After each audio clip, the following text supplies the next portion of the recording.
Halo, halo. Assalamualaikum warahmatullahi wabarakatuh. Bersama dengan saya Suherman Eskom, ya. Kontak person saya 0852 8671 1318. Uh, ingin membahas tentang koperasi merah putih. Guys, kawan ya, koperasi merah putih ini sekarang lagi maraknya, kawan ya. Pemerintah kita lagi maraknya mengembangkan koperasi merah putih sampai ke tingkat desa, guys ya. Jadi kawan-kawan, bagaimana keuangan ini, koperasi ini bisa eksis, bisa berjaya? Tentu kita harus mengetahui, kawan-kawan ya, mengetahui tentang bagaimana pelaporan keuangan, tata cara laporan keuangan koperasi merah putih. Saya terang membuat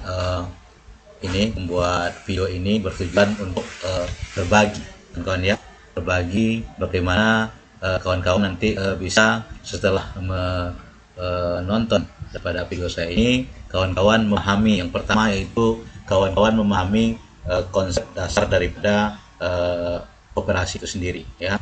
Koperasi itu apa? Nanti sampai yang kedua yaitu memahami tata cara alur daripada laporan keuangan koperasi itu sendiri. Yang ketiga yaitu kawan-kawan juga bisa membuat laporan keuangan koperasi itu sendiri.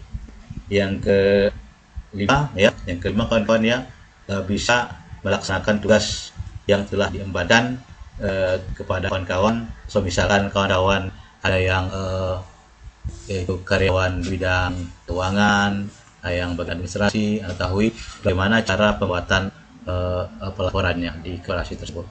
Jadi terus terang kawan, jadi ikuti terus bagaimana channel ini dapat berkembang.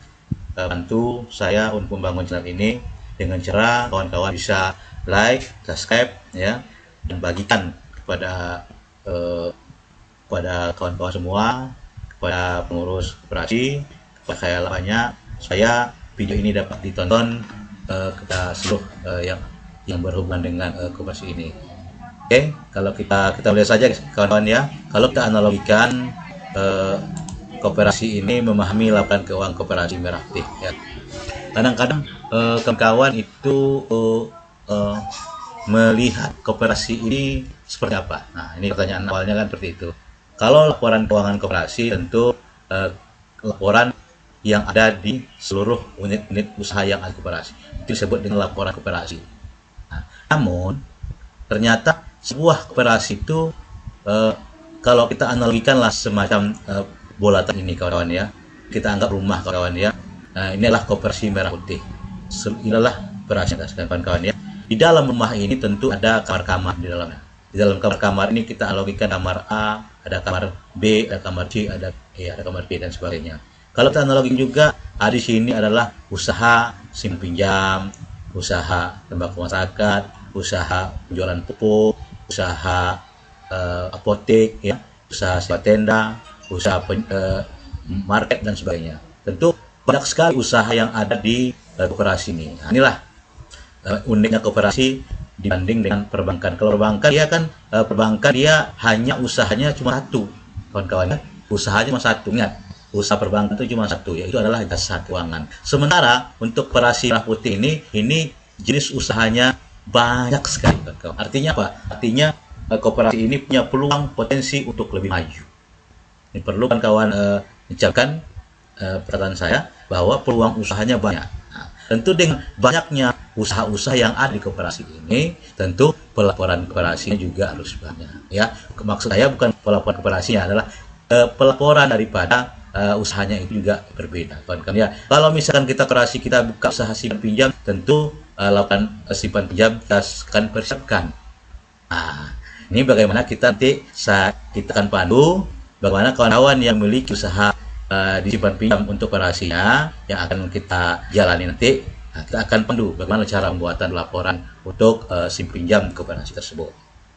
Namun kalau yang kaitan dengan usaha sembako masyarakat, usaha sembako masyarakat di sini yaitu penjualan kebutuhan seperti mart ya, seperti koperasi di desa itu bisa membuat market ya. Ya istilahnya kalau ininya swalayan ya. Nah, tentu kita juga akan bagaimana bantu untuk pembuatan pelaporan di usaha sembako masyarakat tersebut ya. Nah, so misalkan kalau ada BUMDes kita yang bergerak di bidang sewa tenda pernikahan, ya kita akan bantu. Jadi untuk pengelompokan ini, ya untuk mengelompokkan jenis usaha ini masuk semuanya ke koperasi. Misalkan koperasi kita ada 10 usaha, berarti 10 laporan keuangannya dan plus 1 laporan koperasi. Ya, maksudnya apa? Laporan koperasi adalah laporan secara keseluruhan daripada unit usaha ini, merupakan neraca gabungan daripada laporan ini. Nah, jadi kita akan bahas tuntas ini kawan-kawan ya. Mulai dari pembuatan laporannya, laporan simpan pinjam, kawan-kawan bisa request ya. Bisa request, Pak, gimana Pak? Kita akan bedah laporan usaha simpan pinjam, ya kita bedah ya. Usaha retail penjualan. Namun dalam bentuk berbagai macam bentuk usaha yang ada berkembang di kita ini ya, tentu kalau kita kelompokkan dia cuma menjadi 3 kelompok saja kawan ya. Yang pertama adalah usaha jasa keuangan ya. Jasa keuangan. Contoh, simpan pinjam masuk ke dalam jasa keuangan kan ya. Yang kedua adalah untuk edisi baik itu berliling, baik itu yang REN 46 dan sebagainya, yang mandiri dan sebagainya, BSI dan sebagainya, itu masuk ke dalam kategori jasa usaha jasa keuangan. Nah, pelaporannya nanti kita akan bahas juga itu ya, kawan-kawan ya. Nah, selanjutnya usaha retail, penjualan banyak contohnya, penjualan penjualan seperti minimarket ya, barang kelontong ya, apotek, penjualan tempat mobil, penjualan pecah belah. Nah, pokoknya barang yang menggunakan ada stok. Artinya sini adalah usaha penjualan retail ya.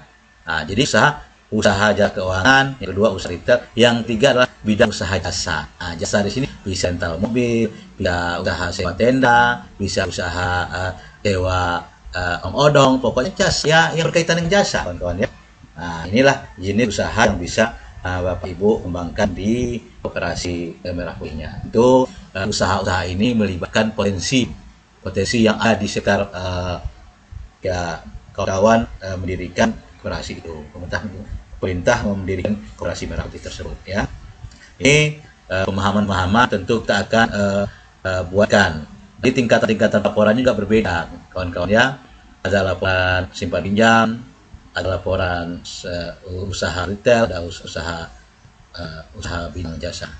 Nah, jadi kawan-kawan dan semata-mata cukup satu laporan cukup untuk mewakili Koperasi Merah Putihnya, enggak seperti itu kawan-kawan ya. Tentu ada pelaporan per unit usaha di koperasi kawan-kawan. Oke. Kalau untuk laporan koperasinya ini adalah laporan gabungan seluruh usaha yang ada di koperasi. Nah, jadi pelaporan Koperasi Merah Putih ini masuk dalam kategori yaitu laporan high level dia, high level management dia ini pelaporan ke tingkat yang atasan ya.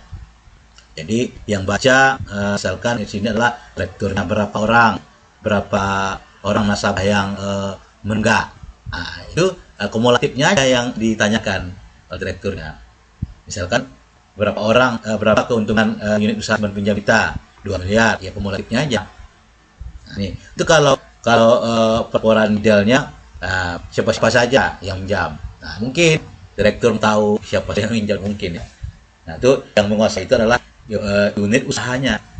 Kepala unitnya itu yang menguasai pelaporan itu middle ya. Ada disebut dengan pelaporan tingkat bawah, tingkat dasarnya itu. Nah, ini nanti berkaitan. Jadi untuk penyajian laporan juga sampai sana kawan ya, sedetail-detailnya. Jadi video ini dibuat pertama kita dahulu yang pertama ini adalah saya memaparkan konsep dasarnya.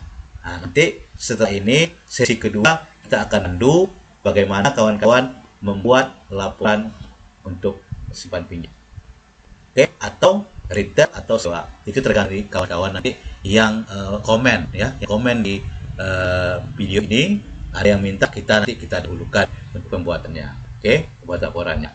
Mungkin itu saja dulu yang dapat saya sampaikan sore ini. Lalu kawan-kawan tonton terus untuk sesi yang kedua bagaimana pembuatan pelaporannya selanjutnya. Oke, jangan lupa kawan-kawan like ya, subscribe bagian komen di channel ini.